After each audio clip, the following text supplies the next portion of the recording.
আসসালামু আলাইকুম। পিটিও মেস ওয়ার্ল্ডে আপনাদেরকে স্বাগতম। কেমন আছেন সবাই? আমি আলহামদুলিল্লাহ ভালো আছি। এটা হচ্ছে ঘূর্ণিঝড় হওয়ার পরদিন সকালের ভিডিও। তো রাতে কারেন্ট আসে নাই, সকালেও আসে নাই। আমার আব্বু আর আম্মু হচ্ছে আজকে খালার বাড়িতে যাবে, যে কারণে আব্বুর ফোনটা চার্জ দিয়ে রাখতেছিলাম, ফুল চার্জ করতেছিলাম আর কি। তো পরে আবার কারেন্ট চলে আসছে, দুপুরবেলা কারেন্ট আসছিল। তো এই তো ঘূর্ণিঝড়ে তেমন কোনো ক্ষয়ক্ষতি হয় নাই, আবার চিন্তা করলে একটু ক্ষয়ক্ষতি হয়েছেও। ওই যে ওইদিকে পেঁপে গাছটা দেখা যাচ্ছে, ওইটা হচ্ছে বাতাসে হেলে পড়ে গেছে, মানে এখনো জীবিত অবস্থায় আছে, পেঁপেগুলো খাওয়া যাবে। আমাদের এরকম দুইটা পেঁপে গাছ বড় বড় দুইটা, দুই দিকে হেলে পড়ে আছে।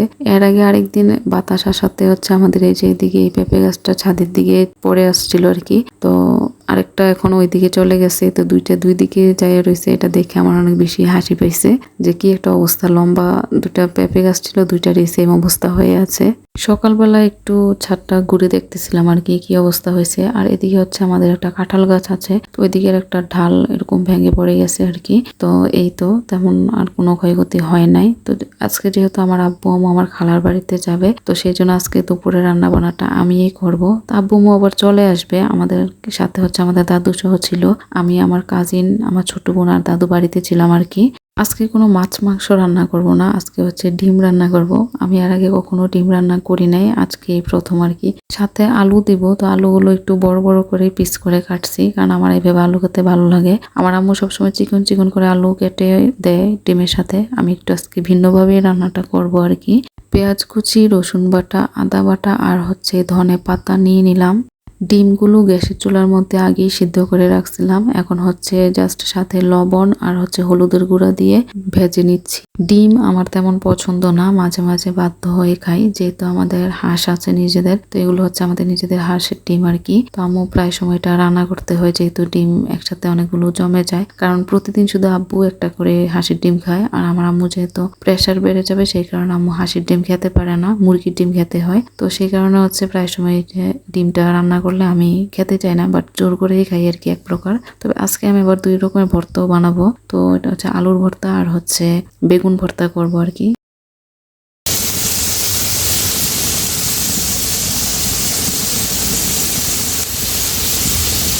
আলুগুলো ভেজে নিলাম ফাঁকি দিয়ে। এখন হচ্ছে তেলের মধ্যে পেঁয়াজ কুচি দিয়ে দিলাম, তার মধ্যে হচ্ছে রসুন বাটা, আদা বাটা, তারপর হচ্ছে একটু জিরার গুঁড়া আর দিব একটু মেথির গুঁড়াও দিব। আম্মু ফোন দিয়ে বলছে যে একটু মেথির গুঁড়া যেন দেই। এই তো এগুলো দিয়ে হচ্ছে এখন কষাবো আর কি পেঁয়াজটা। তারপর হচ্ছে তার মধ্যে ডিম, তারপর আলুগুলো দিয়ে আবার ভালো করে কষাবো।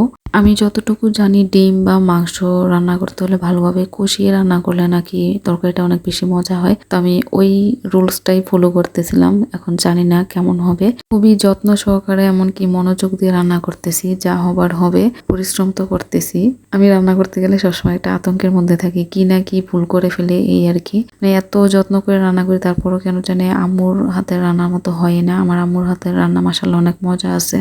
ডিম আলুগুলো একসাথে কষানোর পর এখন হচ্ছে একটু পানি দিয়ে দিচ্ছি, যাতে নিচ থেকে পোড়া লাগে না যায়। তো পানি দেওয়ার পর আবার অনেকক্ষণ লাগিয়ে কষাইছি, যে এখনো কিন্তু আমি কষাচ্ছি। তো এখন হচ্ছে একটু মরিচের গুঁড়া দিয়ে দিলাম আর একটু হলুদের গুঁড়া দিয়ে দিলাম। তো প্রথমে হলুদের গুঁড়া তো একটু কমই হয়েছিল, আমার ছোট বোন বলাতে আবার আমি আর একটু দিছি। তো পাশে আবার সে ছিল, মাঝে মাঝে আবার সে একটু ভিডিও করে দিছে। আমার মানে হঠাৎ করে মনে থাকে না ভিডিও করতে।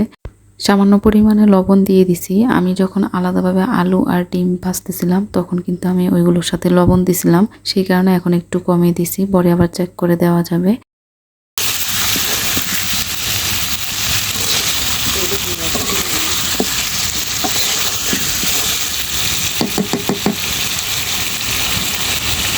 ভালোভাবে কষিয়ে এখন হচ্ছে পরিমাণ মতো পানি দিয়ে দিলাম।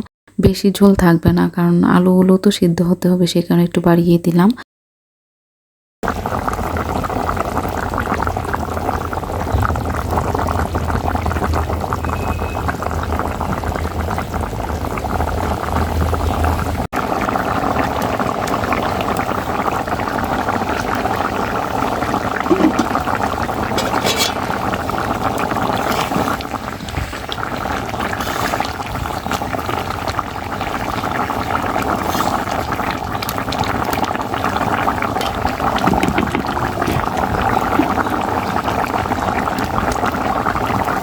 তরকারিটা প্রায় রান্না শেষ, একটু পর তুলে নেব। তো ফাইনাল লুকটা আমি আর দেখাতে পারি নাই, কারণ তখন আমি অন্য কাজে ব্যস্ত ছিলাম। তো তরকারি রান্না করার পরপরই সাথে সাথে হচ্ছে ভাত বসিয়ে দিছি।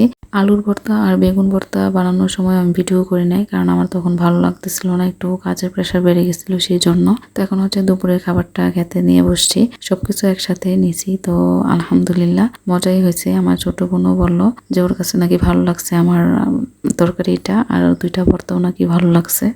যারা আমার ব্লগটি ইউটিউব থেকে দেখতেছেন, আপনারা চাইলে আমার চ্যানেলটি সাবস্ক্রাইব করে দিতে পারেন। আর যারা ফেসবুক পেজ থেকে দেখতেছেন, আপনারা চাইলে ফলো দিতে পারেন। আর যারা আগে থেকে এই কাজগুলো করে রেখেছেন, আপনাদেরকে অসংখ্য ধন্যবাদ।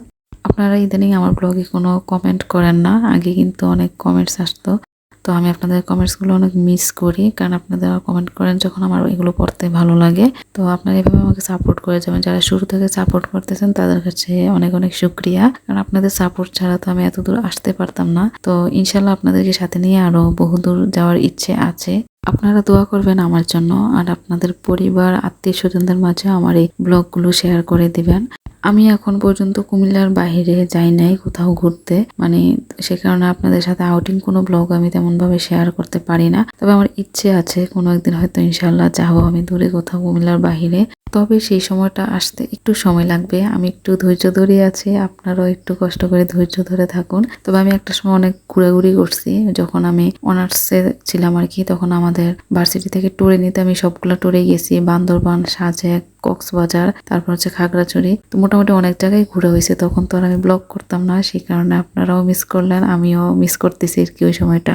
কথা বলার মাঝখান দিয়ে ওইদিকে আমি চিপস খাইছিলাম, আমার ছোট বোনরা আনাইছিল, তো ওদের থেকে আমি একটু নিয়ে খাইছি আর কি। আর এদিকে আবার একটু নুডলস রান্না করছিল, অনেকদিন পর নুডলস খেলাম। তো মাঝখান দিয়ে আলসেমি এসে যায়, আসলে আমি তো রান্না করি না, আমার কাজিন আর হচ্ছে আমার ছোট বোনে এইসব নাস্তা আইটেম গুলা বানায়। আমি খুব কমই এখন কিচেনে যাই। আমার যা কাজ করে আমি দিনে করতে পছন্দ করি, রাতের বেলা তেমন কাজ থাকলে আমার ভালো লাগে না, এটা হচ্ছে একটা সমস্যা। রাতের সময়টা একটু রেস্ট নিতে আমার কাছে ভালো লাগে। তবে টুকটাক কাজ তো করি, যে ভাত গরম করা, তরকারি গরম করা, এগুলো আমি করি, কারণ আম্মুর উপর বেশি প্রেশার পড়ে যায়। তো সেই কারণে সারাদিন জব করে এসে আবার রাতে কাজ করাটা, এটা মনে হয় যেন একটু বেশি প্রেশার হয়ে যায়। তো সেই কারণে আম্মুকে একটু রেস্ট নিতে দেই আর কি। তো এদিকে হচ্ছে এই জামগুলো আমার আম্মুর একজন কলিগ দিছে, তো জামগুলো অনেক বেশি মজার ছিল। আমার ছোট বোন এদিকে ভর্তা বানাচ্ছে, তো সে নিচ থেকে নিয়েই হচ্ছে ভিডিও করে দিছে। আমি জানতাম না সে যে ভিডিও করে দিচ্ছে, কারণ তখন আমার হাতে ফোনটা ছিল না। তো এই তো সে হচ্ছে নর্মাল ভাবে ভর্তাটা তৈরি করতেছে, লবণ, তারপর একটু মরিচের গুঁড়া আর হচ্ছে রসুন বাটা দিবে, কারণ জামের ভর্তা হচ্ছে রসুন বাটা ছাড়া আমার কাছে মনে হয় যেন অপূর্ণ থেকে যায়। তো সেই কারণে আর কি আমি বলছিলাম যে একটু বাড়িয়ে যাতে দেয়, আমার কাছে কিন্তু রসুনের ফ্লেভারটা অনেক ভালো লাগে। ফাইনালি জামের ভর্তা রেডি, এখন আমরা খেয়ে নেব। দেখা হচ্ছে নেক্সট ব্লগে। আজকে আর ব্লগটা না বাড়াই, সবাই ভালো থাকুন, সুস্থ থাকুন, আল্লাহ হাফেজ।